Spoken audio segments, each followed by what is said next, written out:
કેન્દ્રીય મંત્રીમંડળની બેઠકમાં એક મોટો નિર્ણય લેવામાં આવ્યો છે. સરકારે નવી ખેલ નીતિ 2025ને મંજૂરી આપી છે.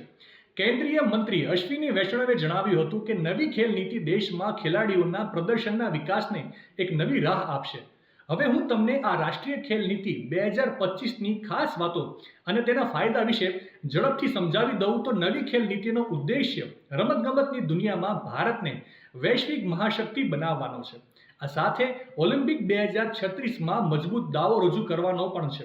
આ નવી ખેલ નીતિથી ખેલાડીઓની પ્રતિભા ઓળખ, ટ્રેનિંગ, કોચિંગ અને એથ્લેટ વિકાસ પર ભાર મૂકવામાં આવશે. આ નવી ખેલ નીતિ રમતગમત પર્યટનને પ્રોત્સાહન આપવા મોટા કાર્યક્રમોનું આયોજન કરવાની યોજના ધરાવે છે. આ પોલિસી દ્વારા મહિલાઓ, નબળા વર્ગો, જનજાતીય અને અપંગ લોકોને રમતગમતમાં એક્ટિવ રીતે ભાગ લેવા માટે પ્રોત્સાહિત કરવામાં આવશે. અને આ સાથે જ પરંપરાગત અને સ્વદેશી રમતોના સંરક્ષણ અને પ્રચાર પર પણ ભાર મૂકવામાં આવશે. સરકાર માને છે કે આ પોલિસી રાજ્યો અને કેન્દ્ર શાસિત પ્રદેશો માટે એક આદર્શ નીતિ તરીકે સેવા આપશે. તો મિત્રો, આ હતી માહિતી નવી ખેલ નીતિ 2025 વિશેની. માહિતી સારી લાગી હોય તો રીલને વધારે શેર કરજો અને આવી જ અવનવી માહિતી માટે સંદેશ ડિજિટલ સાથે જોડાયેલા રહેજો.